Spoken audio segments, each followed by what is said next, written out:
कहते हैं सबसे बड़ा अपशब्द, अपमान, तिरस्कार किसी रिश्ते को जोड़कर नहीं होता, बल्कि बेरोजगारी सबसे बड़ा अपमान, अपशब्द होता है। जहां समाज आपको नाकारा समझने लगता है, पड़ोसी, परिवार के लोग आपको बेकार मानने लगते हैं, रिश्तेदार कन्नी काटने लगते हैं। ऐसे में जरूरी है दस्तक दी जाए बेरोजगारी पैदा करने वाली, नौकरियां छीनने वाली नीतियों के खिलाफ। पिछले 2 दिन से देश में सोशल मीडिया पर सबसे ज्यादा ट्रेंड कराया गया मुद्दा बेरोजगारी से जुड़ा हुआ है।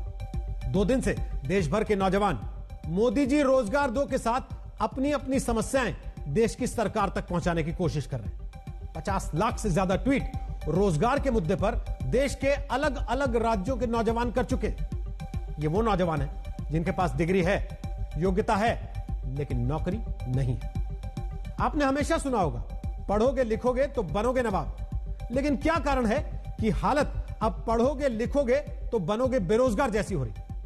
आज इसकी एक बड़े स्तर पर जमीनी रिपोर्टिंग के साथ रिपोर्ट हमने आपके लिए तैयार की है। इसलिए आपको संवाददाता शरद कुमार राजस्थान से रिपोर्ट दिखाएंगे, जहां 9 दिन से लाखों लटकी भर्तियों से जुड़े हजारों बेरोजगार नौजवान धरना दे रहे। उत्तर प्रदेश से संवाददाता कुमार अभिषेक की रिपोर्ट देखिएगा, जो बताएंगे यूपी अधीनस्थ सेवा चयन आयोग में कैसे वर्षों से नौकरी की परीक्षा पास करके भी लोग नियुक्ति के लिए दर दर की ठोकरें खाने को मजबूर हैं। और गुजरात से संवाददाता गोपी घांगर दिखाएंगी बेरोजगार बना देने वाला सरकारी मॉडल कैसा होता है। इसलिए आज ध्यान से देखकर हर रिपोर्ट को देश के युवाओं के हित में सरकारों को जगाने के लिए दस्तक दीजिए। ये नौजवान हैं, ये इनका धरना चल रहा है और इनकी आज भी बेरोजगारी चल रही। ऐसी बेरोजगारी की व्याख्याता भर्ती, नर्सिंग भर्ती, कंप्यूटर शिक्षक, फार्मासिस्ट, ऊर्जा विभाग, जलदाय विभाग, जल संसाधन, fireman, fire officer, clinical helper समेत 12 भर्तियों में दावा है 25 लाख नौजवानों की सांसें ऐसी रोक कर रखी गई हैं कि नौकरियों की प्रक्रिया पूरी कराने के लिए 9 दिन से धरना देते नौजवान बेहोश होने लगे। साथ ही पंखा झलते हैं, हाथ मलते हैं, आंखों में जिंदगी की उम्मीद खोजते हैं, पसीना पोंछते हैं, सीना सहलाते हैं, लेकिन 9 दिन बाद भी अब तक इनकी किसी ने नहीं सुनी। 10,029 पदों पर पंचायती राज एलडीसी भर्ती 8 साल से फंसी है। 1,534 प्रयोगशाला सहायक भर्ती 3 साल से लटकी है। 10,000 से ज्यादा नर्सों की भर्ती 2013 से अटकी है। इस तरह 12 भर्तियों में 25 लाख नौजवान अपनी नौकरी का इंतजार कर रहे हैं। रोजगार की आस में मां धरने पर है, बेटा गोद में, जिम्मेदारी कंधों पर, आंखों में इंतजार नर्सिंग की उस नौकरी का जो 8 साल पहले मिल जानी चाहिए थी।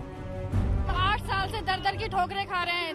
2019 में 25 नवंबर को ये कहा था कि हमारी कमेटी बन गई, आपका सत्यापन लागू कर देंगे, लेकिन 1.5 साल हो गई उस चीज के बारे में, आज तक वो कमेटी नहीं पता कहाँ गायब हो गई। ये दूसरी माँ है, जयपुर में 9 दिन से बच्चे के साथ बेरोजगारी का अपना संदेश सत्ता को सुनाना चाहती है।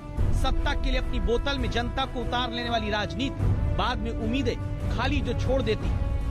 अब की बार हमने सोच लिया, चाहे हम मरे चाहे जिए, हम ऐसे ही धूप में रहेंगे, हमारे बच्चे भी हमारे साथ जाएंगे और घर वाले भी आए हुए। तो 9 दिन से कहानी यह है कि बच्चे गोद में लेकर बेरोजगार माओं को धरना देना पड़ रहा है, युवाओं को प्रदर्शन करना पड़ता है और धरना देते जो बेहोश हो जाते हैं वो उसी सरकारी अस्पताल में भेज दिए जा रहे हैं जहां से नियुक्ति पत्र अब तक नहीं आया। और यही बेरोजगार नौजवान अपना टाइम आएगा सोचकर सड़क पर धरना देते हैं, ट्विटर पर ट्रेंड कराते हैं रोजगार दो।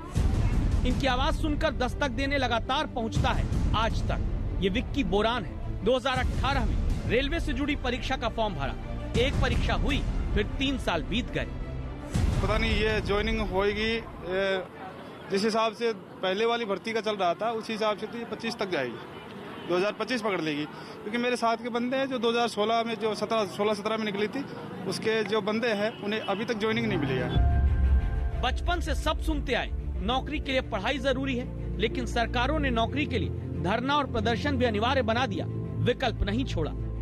आरआरबी, एनटीपीसी और एसएससी की 2 लाख से ज्यादा पदों पर भर्तियां लंबित है और आज बेरोजगार बिल्कुल परेशान है अवसाद में। जो भर्तियां कोरोना संकट में अटक गई, जो कोरोना संकट में पूरा काम नहीं हो पाया, उन भर्तियों को जारी करने के लिए खुद मुख्यमंत्री चिंतित है। लगातार मॉनिटरिंग करना, लगातार मीटिंग करना और इन भर्तियों को कैसे जल्दी से जल्दी इम्प्लीमेंट कर सकते हैं उसके लिए राज्य सरकार काम कर रही है।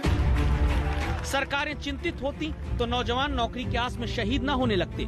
सरकारें चिंतित होती तो किसी घर के बेटे बेहोश नहीं होते। बेटी बहुएं बच्चों के साथ नौकरी के लिए जीने मरने की लड़ाई न लड़ रही होती।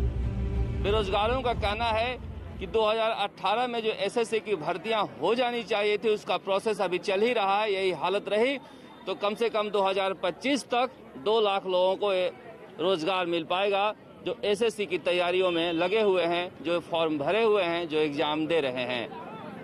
कैमरामैन शर्मा के साथ शरद कुमार, जयपुर, आज तक। देश में बेरोजगार अब 3 तरह के पाए जाते हैं। एक, जिन्हें नौकरी नहीं मिलती। दूसरे होते हैं चयनित बेरोजगार, जो एग्जाम तो नौकरी का निकाल लेते हैं लेकिन उन्हें नियुक्ति पत्र नहीं मिलता। और तीसरे होते हैं योग्यता से कहीं कम की नौकरी पाने के बाद एक तरह की बेरोजगारी झेलने वाले नौजवान।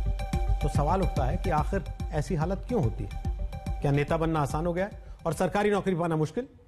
आज ही गुजरात में लोकल बॉडी इलेक्शन के नतीजे आए। बीजेपी को 6 में से 6 महानगर पालिकाओं में बहुमत मिला।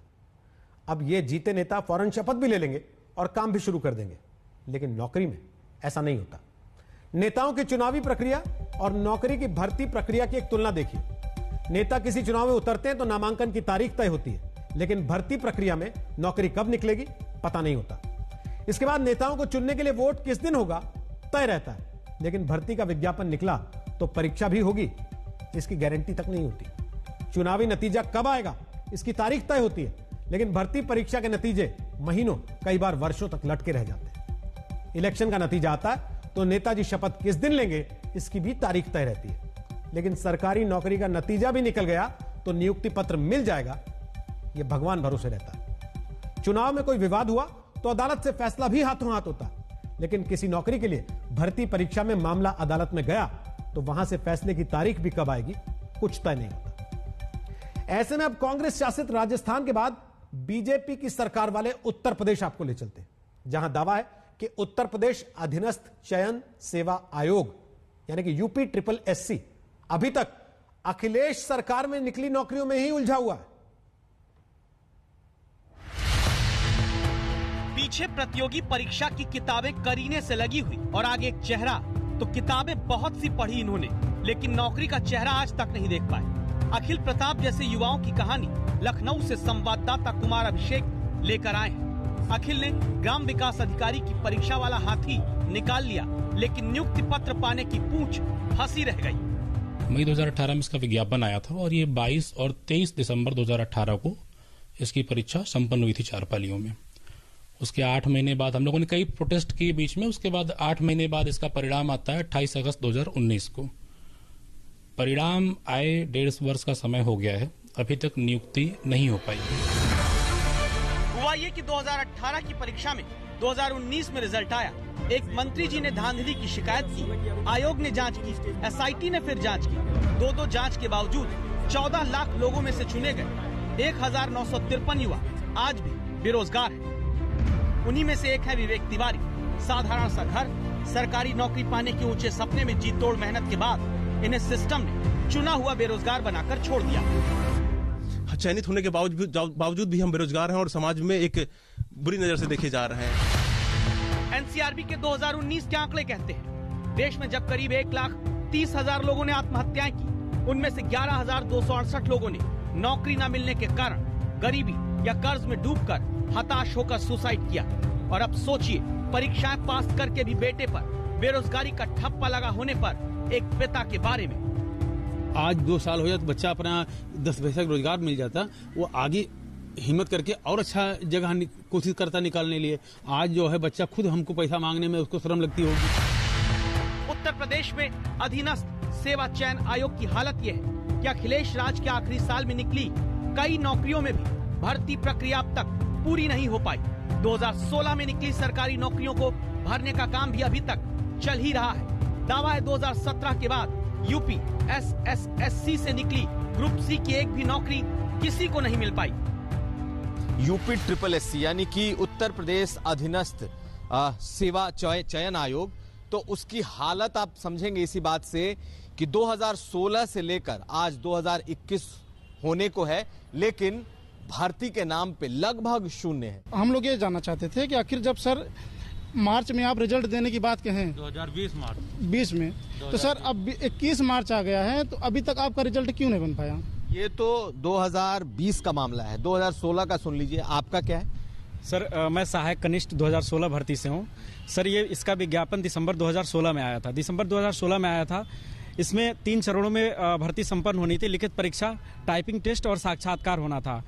2016 से इसमें लिखित परीक्षा के बाद 4264 लड़के सफल हुए हैं और उस 4264 लड़के अपने भर्ती पूर्ण होने के इंतजार में 2016 से 2021 तक 4-5 वर्षों तक इंतजार के बाद आज तक सिर्फ टाइपिंग टेस्ट हुआ है, उसका भी रिजल्ट आना है और साक्षात्कार बाकी है। कब तक ज्वाइनिंग होगी इसका कोई अंदाजा नहीं। पिछली सरकार में ये लोग फॉर्म भरते हैं और इस सरकार का भी कार्यकाल निकलने वाला है, अगली सरकार आने वाली है। इस तरह से उत्तर प्रदेश अधीनस्थ चयन आयोग काम कर रहा है। इसीलिए संवाददाता कुमार अभिषेक सीधे पहुंचते हैं यूपी अधीनस्थ सेवा चयन आयोग के मुखिया प्रवीण कुमार के पास और युवाओं के हक का सवाल दस्तक देकर पूछते हैं। 2017 में जब से ये सरकार आई और जब पहला विज्ञापन इस सरकार में आया, उसके बाद से लेकर के जितने आपने परीक्षाएं निकाली हैं, उसमें कोई नियुक्ति हुई है या नहीं? हुई है ना, सारी हुई है, उसी में तो हुए हैं सारे। ये जो रजिस्ट्रेशन वाला उसी का है, खादी वाला उसी का है, नई सरकार के हैं सारे।